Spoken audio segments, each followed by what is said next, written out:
नमस्कार, अखबार रिपोर्टर के इस अंक में आपका स्वागत है। कल डोनाल्ड ट्रंप और नेतन्याहू की एक मीटिंग हुई है।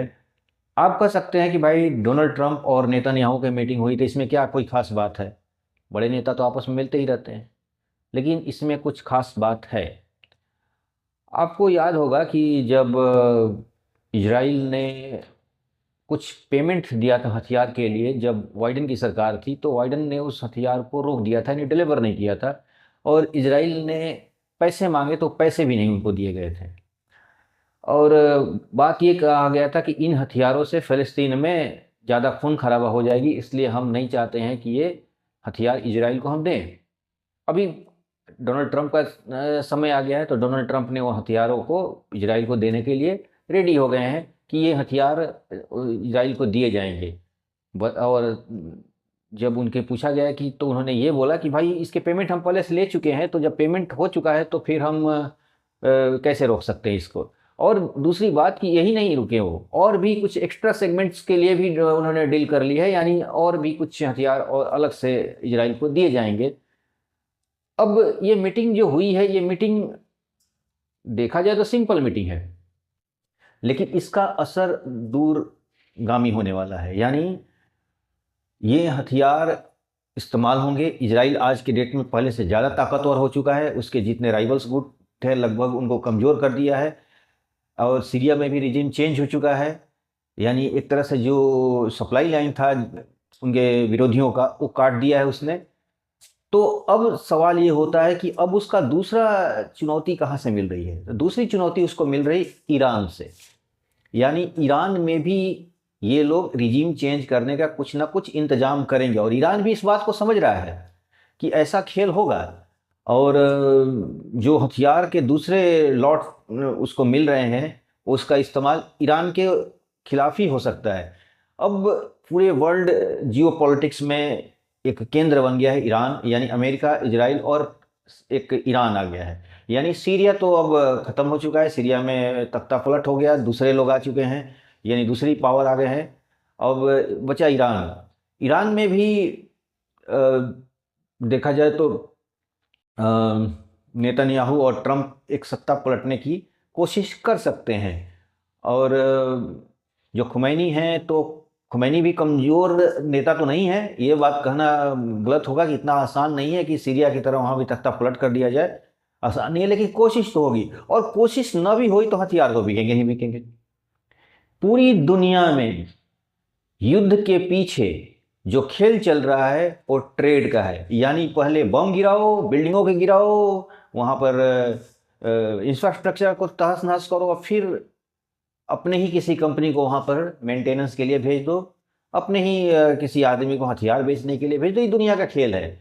दुनिया में सत्ता से जो चुनौती देते हैं वो इंटरनेशनल, खासतौर पर अमेरिका के दुश्मन है। आज अमेरिका के जो बाइडन जो बोल रहे थे कि इस हथियारों से इजराइल खून खराबा करेगा, क्या अमेरिका कोई संत महात्मा थोड़े है। उसने इराक में क्या किया, सीरिया में क्या किया, लेबनान में क्या किया, पूरी मिडिल ईस्ट में उसने क्या किया, किसी से छुपा नहीं है। तो ये कुल मिलाकर जो इजराइल, अमेरिका कहता है कि हम शांति चाहते हैं, तो शांति के पीछे अमेरिका का कुछ ना कुछ व्यापार होता है, और व्यापार कुछ नहीं होता है, वो हथियारों का व्यापार होता है। अभी आप दूसरी तरफ देख सकते हो कि चीन का मैटर, अमेरिका का कोई अगर प्रतिद्वंदी है, आज उसको चुनौती कहीं से मिल रही है तो चाइना से हो रही है। लेकिन मैं आपको अगर एक बात बता दूं कि चाइना और अमेरिका दोनों परम मित्र हैं, तो आप कैसा लगेगा। जी हाँ, बराक ओबामा के ज़माने में एक पेपर लीक हुआ था, कुछ इन्फॉर्मेशन बाहर आ गई थी जिसको G2 के नाम से दिया गया था। ये CIA और जो चाइना की जो इंटेलिजेंस है, उसमें एक डीलिंग हुई थी जिसे G2 के नाम से दिया गया था। जी मतलब, टू का मतलब अमेरिका और चीन। यानी जिस जगह पर अमेरिका बम गिराता है, चाइना उस जगह पर जाकर फिर से उसका इंफ्रास्ट्रक्चर को सुधारने के लिए कॉन्ट्रैक्ट लेता है, और कॉन्ट्रैक्ट में अमेरिकी कंपनियों का भी शेयर होता है। ये बात वहाँ पर लीक हुई थी।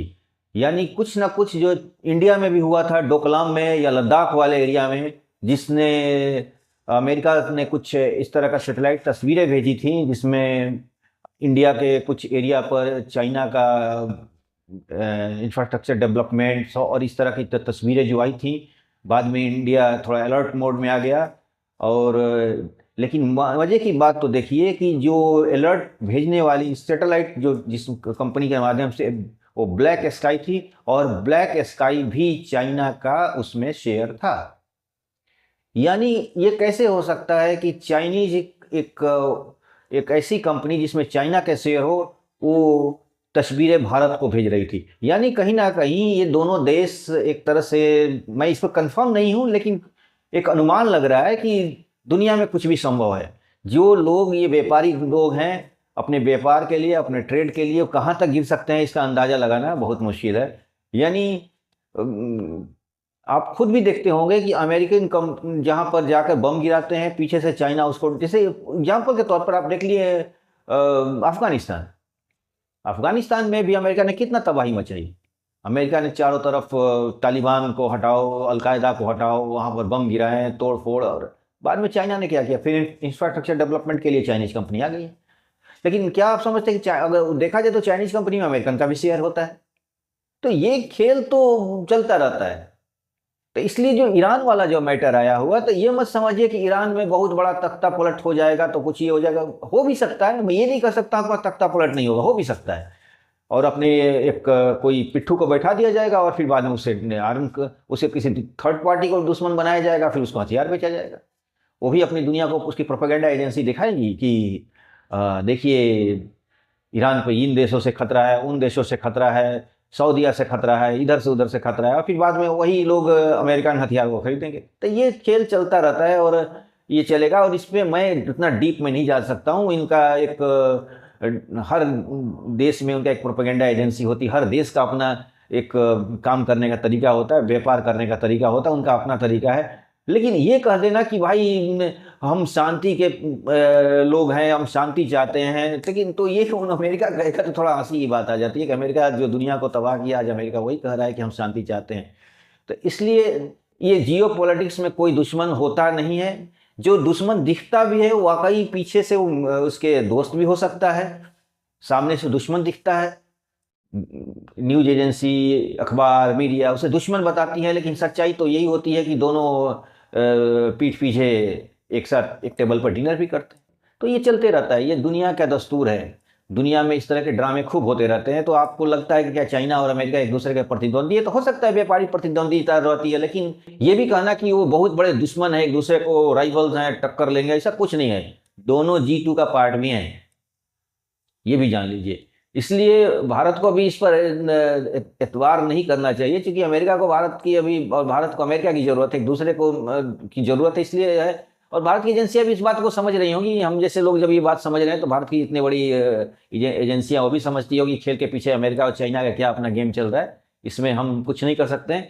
लेकिन इतना तो तय है कि जो भारत को जो ये सैटेलाइट लोग इंफॉर्मेशन दे रहे थे, उसमें चाइना का भी उस कंपनी में शेयर था। यानी चाइना अपने ही कंपनी के द्वारा भारत को ये मैसेज दिलवा रही थी कि देखिए, हम आपके सड़कों पर, आपके बॉर्डर पर सड़क बना रहे हैं, रेलवे बना रहे हैं। वो भाई अमेरिका आ रहा था। तो यानी ये दोनों देश एक दूसरे को दुश्मन दिखते हैं, लेकिन है नहीं, वो अलग से चलता, अलग कहानी है उनकी, उसको छोड़ दीजिए। हम बात कर रहे थे डोनाल्ड ट्रंप और नेतन्याहू की मीटिंग की। तो डोनाल्ड ट्रंप और नेतन्याहू का बस ताज़ा इन्फॉर्मेशन यही है कि जो हथियार का जो उनको सेगमेंट मिलने वाला था, जो बाइडेन ने रोक रखा था, 2000 पाउंड का कोई बम वगैरह था, वो फिर से डोनाल्ड ट्रंप ने उनको देने के लिए ऑर्डर दे दिया है। और नए कुछ हथियार उसका भी डील हो चुकी है उनकी। और कुल मिलाकर ये लड़ाई अब केंद्रित ईरान की तरफ होने वाला है। ईरान में ये लोग कुछ गड़बड़ करेंगे, इसमें कोई दो राय नहीं। लेकिन ऐसी भी बात नहीं है कि वहाँ पर एटम बम गिर जाएगा, ईरान को ख़त्म कर देंगे, मिटा देंगे। ये सब ड्रामे हैं। ये सब व्यापारी लोग हैं और व्यापार करने का इनका अपना तरीका है। हथियार बेचना होगा, कुछ बेचना होगा, इस तरह का ये लोग काम करेंगे। तो आने वाले जो भी इसमें डेवलपमेंट होंगे, मैं आपको उस पर बताऊंगा। मैंने खुद बताया था, पिछली बार मीडिया हल्ला कर रही थी इजराइल में और ईरान को लेकर, वर्ल्ड वार छिड़ जाएगा इस तरह। मैंने बोला ऐसा कुछ नहीं होने वाला है। इस बार भी मैं कह रहा हूँ कि कुछ नहीं होने वाला है। हो सकता है कि खुमैनी को हटा दिया जाए और दूसरे लोग को फिर से बैठा दिया जाए, इतना ही हो सकता है। लेकिन ये कहना कि पूरी ईरान को बर्बाद कर देंगे ये लोग, वहाँ पर एटॉमिक हमले कर देंगे, तो ऐसा कुछ नहीं होने वाला है। तो कुल मिलाकर आज के अंक में बस इतना ही। नए अंक के साथ फिर आपसे मुलाकात होगी। हमारे चैनल को लाइक कीजिए, शेयर कीजिए और सब्सक्राइब कीजिए। Thank you very much.